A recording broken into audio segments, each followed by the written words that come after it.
পালায় কোমরিয়া স্কোরবোর্ডটা দেখা যাচ্ছে না, একটু স্কোরবোর্ডের থেকে একটু সরবেন। ঝুঁকি পালায় কোমরিয়া 2। চমৎকার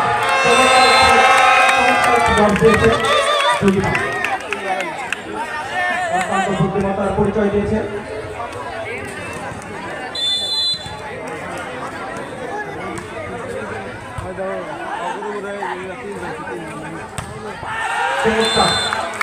চমৎকার একটি শট করেছে কোমরিয়া।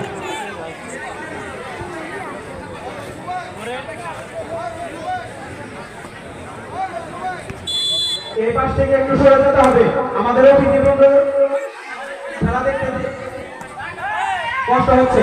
আলামিন তোমরা এই দিক থেকে একটু সরে যাও।